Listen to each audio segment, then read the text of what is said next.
Ready. This is Alex J. Aguiar. Are you ready to pod? Let's go again.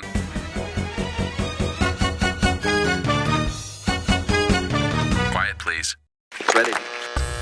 What better way to wrap up 2023 than with Mel Chesnut? She's been on the show a couple times, and she's going to give us an update. First, let's start off with So Good to Be True. This is where Mel met this guy on the internet, and they were dating for a couple of months, and then one weekend Mel has to go away for work. The guy stays over her house, but little did he know that Mel had surveillance cameras everywhere. Ready. I could see a woman just laying there, butt naked, right beside the camera. Here in the clip that you showed me, he's on the phone talking to you, very chilled, and then she's like practically giving him like a blowjob under the sheets. Mm-hmm. Yeah, this particular footage is from the camera that he knew about. The lights, all the lights are just bright as day. Of course, it's night, but he's got all the lights on, the TV on, and he's FaceTiming me, actually. You can hear me talking. He's looking at me, and he's got one of his legs propped up, like his knee is up. And when I look at the footage, it just looks like his knee's propped up, nothing's going on.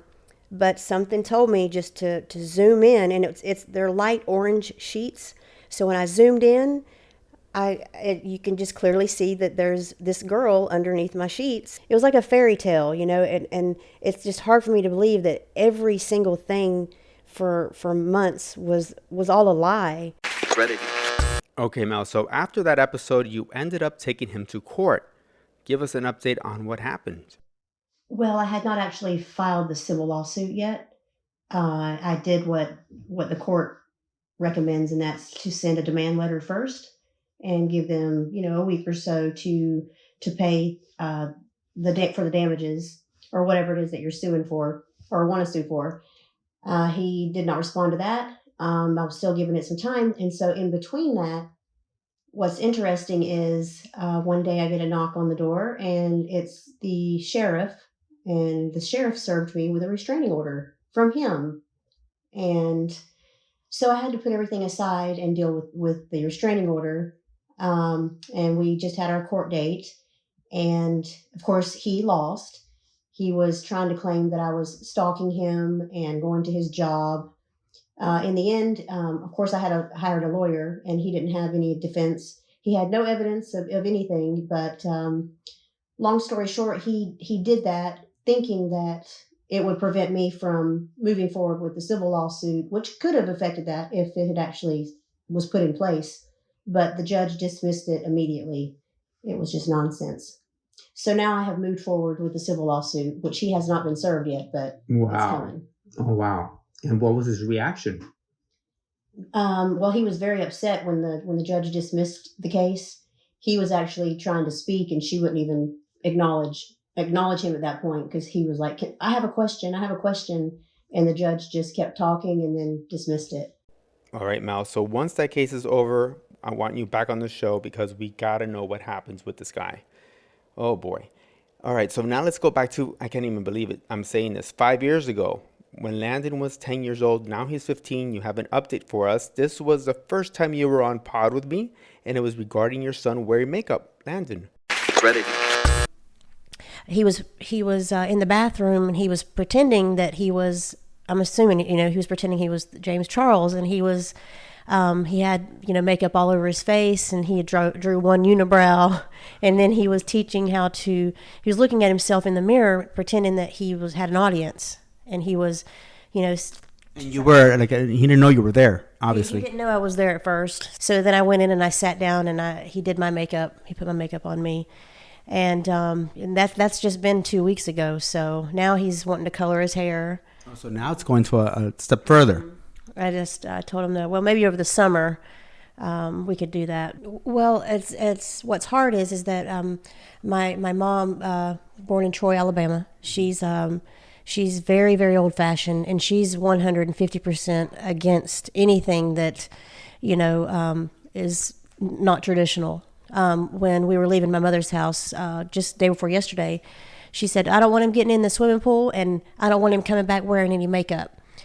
And she knows already that he puts makeup? She knows that he has been putting on makeup with me because he goes back home with a little bit of, makeup on his eyes, or, we try to wash it off. But I had bought a box of Cheerios for him, and when I dropped it off at her house, it had Ellen DeGeneres on it, and she took a Sharpie and drew a wig on her, and she's like, I don't know what this nonsense bringing into my house, and drew a wig on Ellen because she's very tough.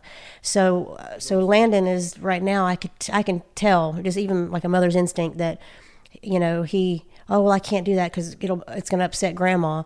So he's like, when he's with me, he can be himself. Then when he's with Grandma, he's having to hide it. And that's my struggle, because he's with her a lot, because I work a lot. He prefers pretty much to live with Grandma most of the time than at our house. And then I have a brother that's 12 years older than me that lives with my mom. He's just like her. He's backwoods country boy, cowboy hat wearing. It's all about being a guy. And Landon struggles with him too. So that's where I think the balance is off. Yes. What has changed? What's going on? What's the status? Well, he's still he's pretty much still the same. His hair is past his shoulders now, and he's being homeschooled. He's still with Grandma. They moved to North Florida, which is about 10 hours from Miami. So he's quite a bit of ways away, but he's come out of his shell a little bit more. But I can tell he's still very curious about the other world, I guess you could say. And there was one night that he was wanting to talk to me about something, but he seemed nervous. We were on FaceTime, and he didn't just come out and say, "Mom, I'm gay," but he was kind of hinting around to it, because we were talking about something, and he said, "Oh, I can't see myself ever being married or having kids." And I said, "Well, why do you say that? Because you don't like girls?" And he just kind of like, with that embarrassed kind of look, like looked down, and kind of put his hand over his eyes. And so I could kind of tell that, he was wanting to say that he didn't like girls, but he was unsure about it. So I'm just letting him, when he's comfortable enough to tell me, he'll tell me. So Now, do you talk to him a lot? Yeah, I talk to him all the time. We FaceTime. Sometimes we FaceTime every night of the week, Good. Sometimes we don't talk for a week or two. So Good. yeah, but he's good. He's good. Okay, Mhm. good. And his grandma? She's still the same, just a bitter woman. Oh my goodness, poor dad in that case. But the important thing that he's good. Well, he did try to start high school in the new town that they live in, which is the same town that my mom. She went to elementary school in this little town, and I actually went to 8th grade there. And the very first day, he was picked on for his long hair, and 2 boys grabbed him by the throat and tried to choke him in the gym. So my mom pulled him out of the school immediately, and now he's homeschooled. So, but yeah, he tried. Oh, On the wow. first day, he got bullied. So Wow, that's crazy. And nowadays, where it's more accepted, but it depends where you are then. right. This area, they're not exposed to like the real world at all. So, All right, so we're moving on to the time you had poltergeist in your house, paranormal activity. Yes, that's right, ladies and gentlemen. If you haven't heard this episode, you must hear it, because it's absolutely frightening. I don't know how you dealt with it. And it was pretty scary at the time, because Mel just appeared at my house, and we started taping, and crazy stuff happened. I don't know. Just let's take a quick listen to what happened. I cannot wait to hear the update on paranormal activity. Ready. Mel, how are you? I'm good. How are you doing? All right. Literally, as we were going to start taping this podcast, the computer fell off my lap, and hit a big glass of Coke, fell on the floor. And hit my flip-flops. All right. Let's just say it was just an accident, not an entity trying to stop us from doing this podcast. You were actually looking over your footage, right? Tell me what happened and what did you see? Well, I was actually, I wasn't even at the house. I had left the house around 8:30 p.m. It was a Friday night. Went to a friend's place, stayed the night. So I was actually the next morning, I always like to, when I'm gone, I look over the footage. And I didn't have any notifications, because if there's anything that will move in the house or whatever, even a little plant next to it or a fly, I get a notification on my Apple Watch, on my phone, And I had not gotten any notifications at all the whole time I was gone. I thought that was kind of odd, even if the dogs bark or whatever. So I was looking through the timeline, and I was kind of scrolling where the video will they'll move fast. So I was just looking down at it, and I noticed there was my eyes noticed something changed, and it was something on the table. It was it was white, and it was there, and then I was kind of scrolling fast, and then it was gone, but there was no notification that there was any movement. So that's when I noticed that there was some activity in the house, and no one is there but the dogs. Obviously in the video, they're on their side of the house sleeping, so they're not even anywhere in the video. So that's whenever I kind of went back on the timeline to see what time the movement started, and then that's how I found out that there's something there, moving something across the table. I sat in the car for a good hour, just digesting the whole thing. Yeah, because you always hear about these things on TV. I'm a firm believer, and yes, I do believe there's spirits out there, good, bad. I believe in all that. But to actually see it, and I know that there's nobody at the house. I know that when it's your own home and you see this, it's okay, so my brothers aren't there. There's no way that anybody's playing any type of trick on me. There's nobody in the house. And so it was just okay, is the bag, okay, it must have just blown off. But no, it's obvious. It sat there for 9 hours. The bag it was laying on, it doesn't budge whatsoever. And then the dark area on the ceiling, I cannot explain that. All right, Mel, we're going to need some help here. I'm going to call psychic and medium Alexis Reyes, who also finds people for the FBI. She's been on the show before. And her husband, Kike, who is a specialist for paranormal activity, is also going to join us. And let's see what they have to say about this video. I already texted them the video. They texted me they already saw it while we were having this interview.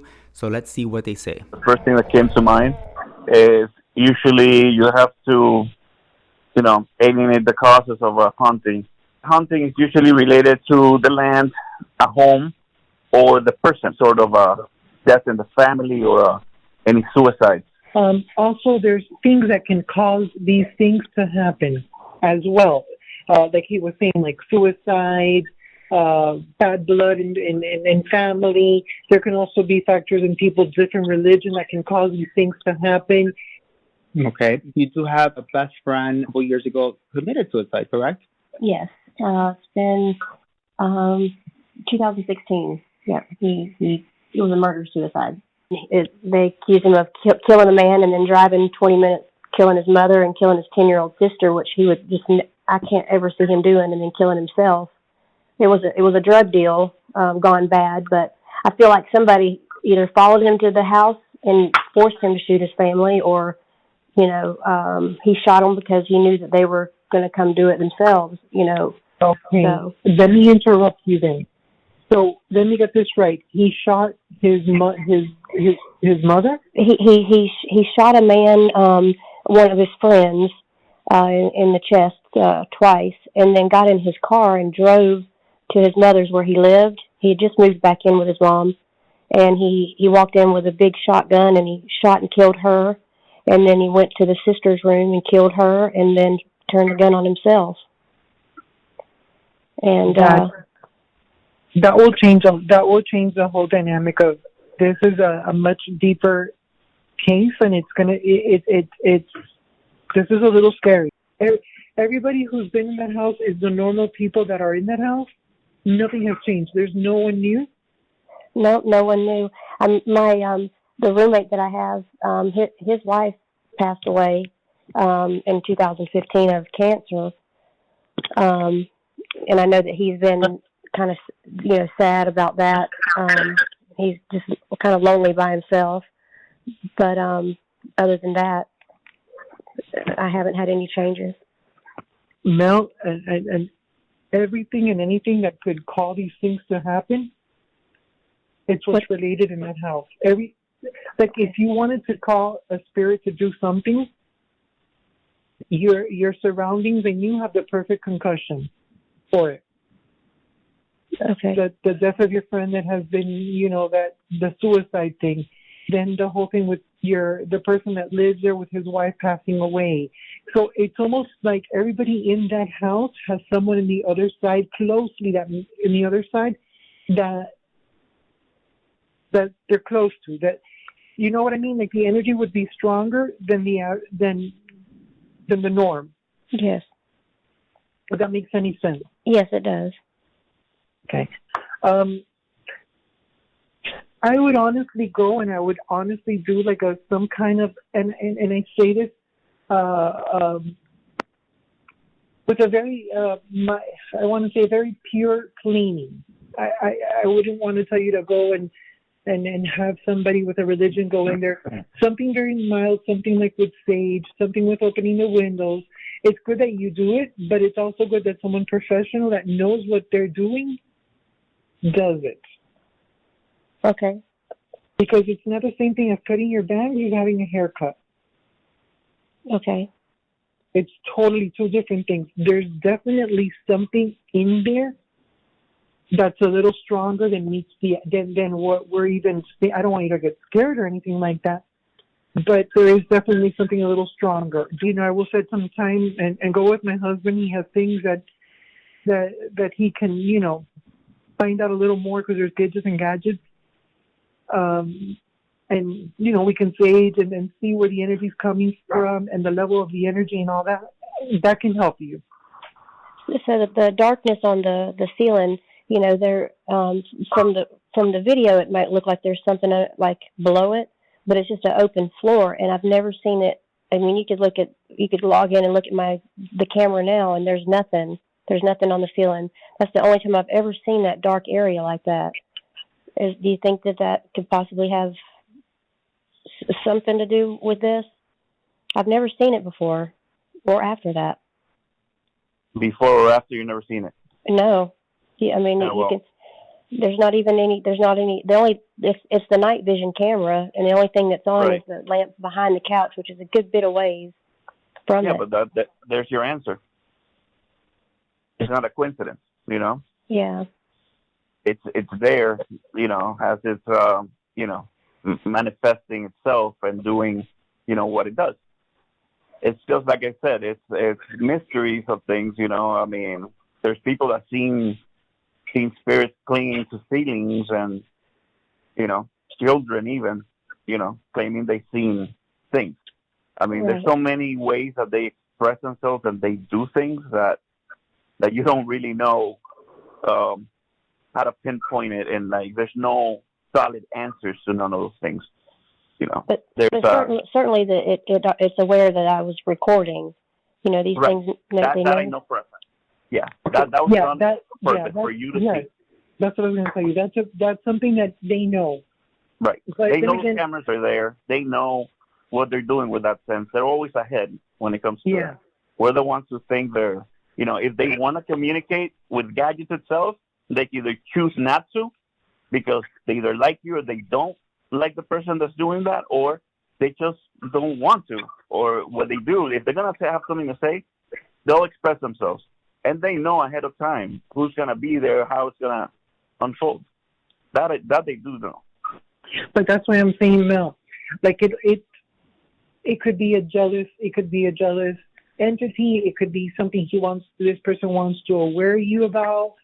It could be so many things in that aspect, but knowing that you're taping, they're sending you a message. It's like they're wanting you to wake up. It's what they did is a little stronger than the average paranormal, just so you know. When I saw the video, it's one of the most vivid videos that I've seen. Am I mistaken? Babe, I'm sorry. No, it's very good evidence. It's right there. It's there, It's trying to say a statement, and it's definitely trying to tell you something. Is it something that it'll probably continue to do at times, just in different ways? Yes, it will. It will continue. He needs a lot of light. He didn't only commit suicide. A lot of things that as an entity, he did the worst that he could to keep him at a place where he's stuck in time. So this is what I meant about when you feel the thoughts.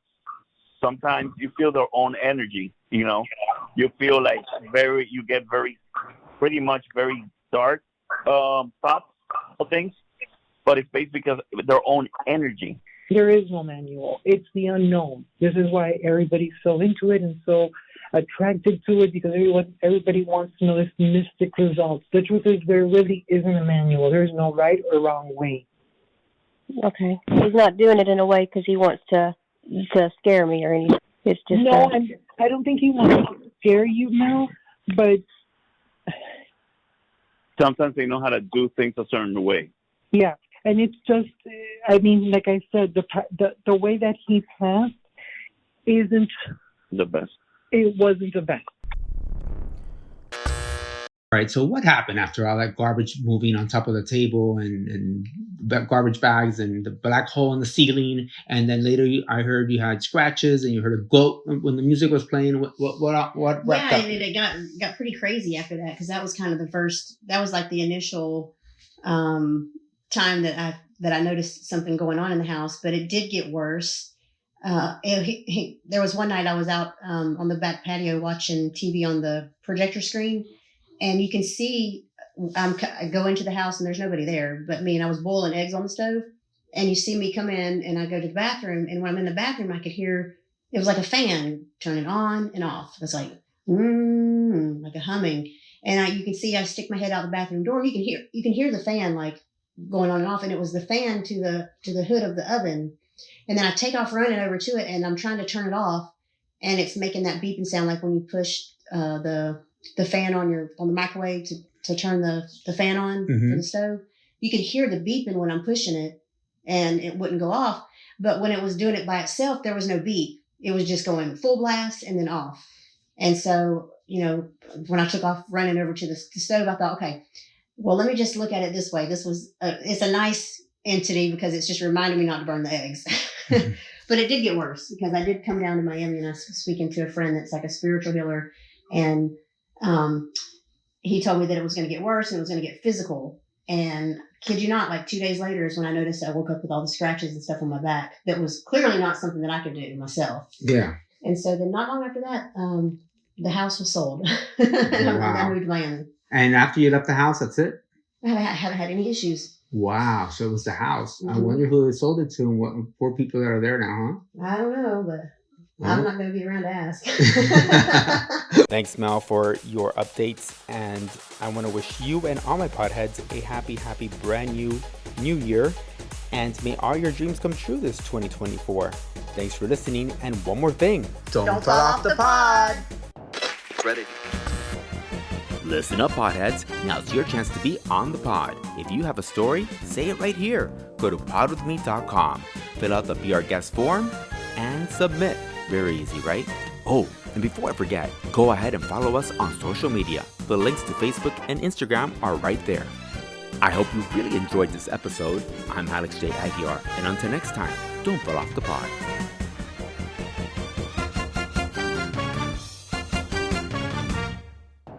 Ready.